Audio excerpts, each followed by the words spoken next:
इस वीडियो के बाद मैं आपको कोई कोर्स नहीं सेल करूँगा जैसे बाकी के इन्फ्लुएंसर्स अपना कोर्स सेल कर देते हैं। मैं आपको बस एक बात कहना चाहता हूँ, इंस्टाग्राम पे या यूट्यूब पे आप जितने भी फ्रीलांसर्स देखते हो, मैं उनका डायरेक्ट नाम नहीं लूँगा, बट जो भी इन्फ्लुएंसर्स इकोनॉमी के अराउंड कंटेंट बनाते हैं, जो बोलते हैं कि लाइक आप ये करो, ऐसे इन्फ्लुएंसर बन जाओ, अपवर्क पे जाओ, फाइवर पे जाओ, बिलीव मी लाइक वो खुद एक इन्फ्लुएंसर नहीं है। उन्होंने अपनी ज़िंदगी में 100 से ज़्यादा क्लाइंट्स, 100 तो बहुत बड़ा नंबर मैंने बोल दिया है, वो 100 क्लाइंट्स पे अगर आए होंगे तो वो तब आए होंगे जब वो फेमस हो गए होंगे, ये बताते बताते कि एक फ्रीलांसर कैसे बनते हैं और उससे पैसे कैसे कमाते हैं। ये फ्रीलांसर वाला मार्केट इतना ज़्यादा गंदा हो चुका है कि लोग एक दूसरे को ये बता के पैसा कमा रहे हैं कि आप फ्रीलांसिंग से कैसे पैसे कमा रहे हैं।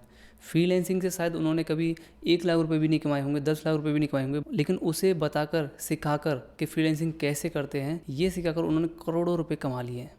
एंड मेरा ऐसा कोई गोल नहीं था। मैंने सही में फ्रीलांसिंग करी है। आज मैं आपको बताऊंगा विद प्रूफ्स कि मैंने कैसे स्टार्ट किया और मैंने कैसे ग्रो किया, कैसे मैंने क्लाइंट्स लिए, सब कुछ इस वीडियो में मैं आपको बता दूंगा। तो चलो इसे स्टार्ट करते हैं। तो सबसे पहले मुझे आइडिया कहाँ से आया और ये मैंने स्टार्ट कैसे किया, मैंने कहाँ से सीखा फ्रीलांसिंग क्या होता है और कैसे मैंने इसे चालू किया। तो मैंने कभी भी नहीं सोचा था कि मैं फ्रीलांसिंग करूँगा। जिस दिन मैंने फ्रीलांसिंग करी थी उससे एक दिन पहले तक मुझे ये भी नहीं पता था कि ये होती कैसे और कैसे मैं इसे करूँगा, क्योंकि मेरे पास कोई स्किल था ही नहीं। Yes, it's true.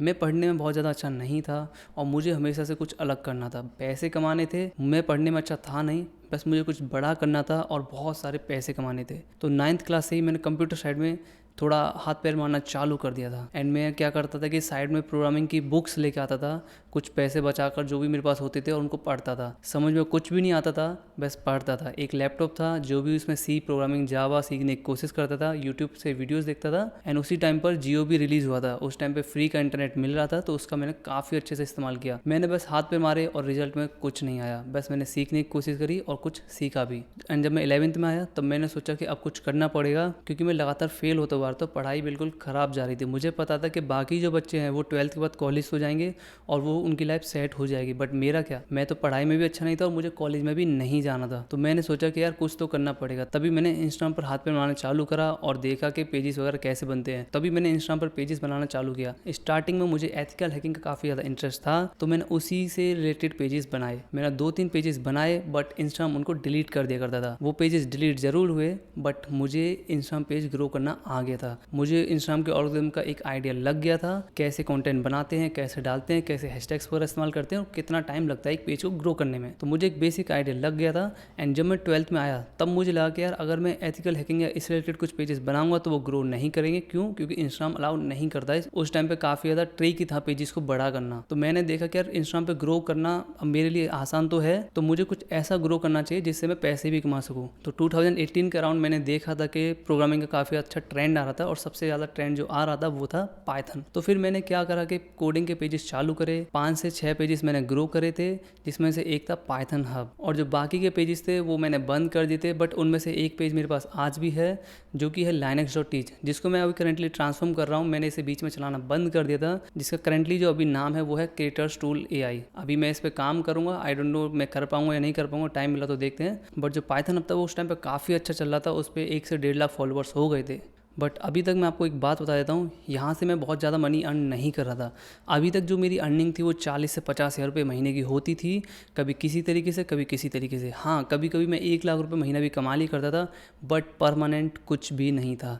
It's just के लाइक ये हो गया, वो हो गया, ऐसा हो गया, वैसा हो गया, ऐसा होता था। कुछ भी स्टेबल नहीं था, कुछ भी फंडामेंटली स्टेबल नहीं था। बट एक दिन मुझे क्विज से एक मैसेज आता है कि hey bro, I need your help, I have this assignment and मुझे आपकी हेल्प चाहिए। एंड जब मैंने उसे व्हाट्सएप पे बुलाया कि भाई आओ मेरे व्हाट्सएप पे कनेक्ट हो जाओ, तो मैंने उस क्वेश्चंस को देखा। वही क्वेश्चंस मैंने अपने भाई को दिखाए, कोविड का टाइम था। उसने मुझसे बोला कि वो इन मैथ के क्वेश्चंस को कर तो देगा, बट वो भी श्योर नहीं था कि वो सही से कर पाएगा या नहीं कर पाएगा, एंड उसका भी टाइम वेस्ट हो जाएगा। तो फिर मैंने क्या किया कि मैंने उससे पूछा कि भाई ये हो जाएगा काम, बस आप मुझे ये बताइए कि आप इसे मुझे कितना पैसा दोगे। उसने बोला मैं आपको 2000 रुपीज़ पर क्वेश्चन दे सकता हूँ। तो मैंने सोचा कि यार अगर 8 क्वेश्चन हैं तो मुझे आराम से 16,000 रुपये मिल जाएंगे। तो मैंने फिर फ्रीलांसर पे गया एंड मैंने रिलेटेड टू क्वेश्चंस कुछ पुट करा कि भाई मुझे ये चाहिए, ऐसा हेल्प चाहिए। तो एक इंडियन बंदा था जिसने मुझे मैसेज किया कि भाई ये मैं कर सकता हूँ। मैंने उससे पूछा क्या चार्ज लोगे एक क्वेश्चन का, एंड उसने बोला 300 रुपीज़। मैं सरप्राइज हुआ कि यार जो प्रॉफिट मार्जिन है वो तो बहुत ज़्यादा हाई हो जाएगा। तो मैंने क्या किया, मैंने उसको बोला कि आओ व्हाट्सएप पर कनेक्ट करते हैं, एंड वो मेरे व्हाट्सएप पे आया, हमने काम चालू किया, मैंने उसको पेमेंट किया, वहाँ से पेमेंट लिया, and I made a decent profit, and मेरा दिमाग खुल गया। मुझे लगा यार पूरी दुनिया में कम से कम 100 लोग तो ऐसे होंगे जिनको मेरी हेल्प चाहिए होगी इस तरीके से, सेम वे में। क्या मैं ऐसे 100 लोग भी फाइंड नहीं कर सकता पूरी दुनिया से? अगर फाइंड कर लिए तो मैं आराम से 5 से 7 लाख रुपए महीने कमा सकता हूँ। एंड ये जो कैलकुलेशन रन हुई थी मेरे माइंड में, उससे मुझे इतना ज़्यादा क्लियरेंस आया कि यार अब तो यही करना है और इसी पे लग जाना है। उसी दिन मैंने एक वेबसाइट सेटअप करी, पाइथन होमवर्क हेल्प, और उसको मैंने जस्ट बेसिकली बना दिया, ज़्यादा कुछ नहीं, ड्रैग एंड ड्रॉप करके जस्ट सर्विसेज लिस्ट कर दी कि हम ये कर दें, वो कर दें, ऐसा करते हैं, वेबसाइट बनाते हैं, ऐप बनाते हैं, आपका असाइनमेंट हेल्प कर सकते हैं, पाइथन कोडिंग, जावा, ईटीसी, हर चीज़ हम लोग करते हैं। तो ऐसे करके मैंने बना दिया और उस पर लिख दिया कि ये मेरा व्हाट्सएप नंबर है, अगर आपको हेल्प चाहिए तो मुझे व्हाट्सएप करो। एंड फिर मैंने क्या, मैंने एक गूगल एड्स का अकाउंट सेटअप किया। मैंने उससे पहले कभी अपनी लाइफ में गूगल एड्स रन नहीं किए थे, इंस्टा एड्स रन किए थे बट गूगल एड्स कभी रन नहीं किए थे, और ना ही मैंने सीखा। जस्ट गया, जो दिखा वो पढ़ा और सेटअप किया। वहाँ पे दिख रहा था कि किस टाइप के एड्स आपको रन करने हैं, तो मैंने सर्च एड्स किया, क्योंकि मैं चाहता था कि जब भी कोई गूगल पे सर्च करे कि I need help in my Python homework, I need help in my machine learning homework, I need help in my artificial intelligence homework, I need help in my data science homework, तो उसको मेरी website देखनी चाहिए।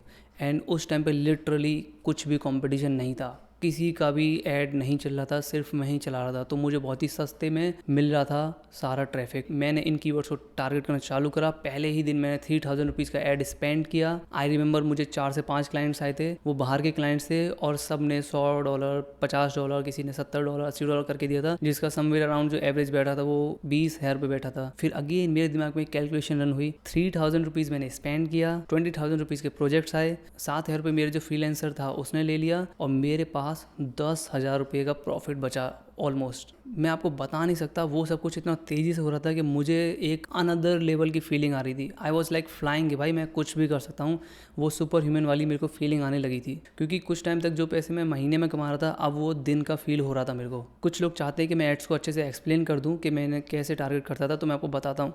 मेरा कोई भी target नहीं था कि मैं किसी की वेबसाइट पर अपना ऐड दिखाऊँ, कहीं दिखाऊँ, नहीं। मैंने सीधे सिंपल टारगेट किया कि मैं जो भी बंदा सर्च करेगा ये चीज़, मैं उसको अपना वेबसाइट दिखाना चाहूँगा। तो बेसिक सा वेबसाइट था जिसपे कुछ भी नहीं, ड्रैग एंड ड्रॉप करके वर्डप्रेस से बनाया था, सर्च एड्स पे दिखाना था, और कंट्रीज़ में टारगेट करा था, यूएसए, यूरोप और हांगकॉन्ग। कुछ अरब कंट्रीज़ मैंने टारगेट करी थी, जैसे कुवैत हो गया, कतार हो गया, ओमान हो गया। यहाँ के लोग भी डिसेंट पे करते हैं ना। मैंने इंडिया को टारगेट किया, एशियन कंट्रीज़ मोस्टली मैंने नहीं टारगेट करी, बस अरब कंट्रीज़ थी, और अपना ताइवान भी मैंने किया था, हांगकॉन्ग किया था, बस इतना ही करा था। इससे आगे मैंने कुछ भी टारगेट नहीं किया था। तो यहाँ पे एड्स वाला पार्ट खत्म होता है। तभी मुझे एक आइडिया है कि यार लोग गूगल पे जाते हैं और सर्च करते हैं, तो पेड ट्रैफिक तो मैं लेके ही आ रहा हूँ, बट कब तक लेके आऊँगा, मैं कब तक पैसे खर्च करूँगा। तो एक और वेबसाइट हमने चालू करी, copyassignment.com, एंड इस पर हमने पाइथन का कंटेंट डालना चालू करा। पाइथन के ट्यूटोरियल्स, पाइथन के बेसिक प्रोजेक्ट्स, मिनी प्रोजेक्ट्स, ये सब हमने डालना चालू करा। एंड इस पे मेरे बड़े भाई और मैंने मिलकर काफ़ी अच्छे से इस पे एसईओ वगैरह किया।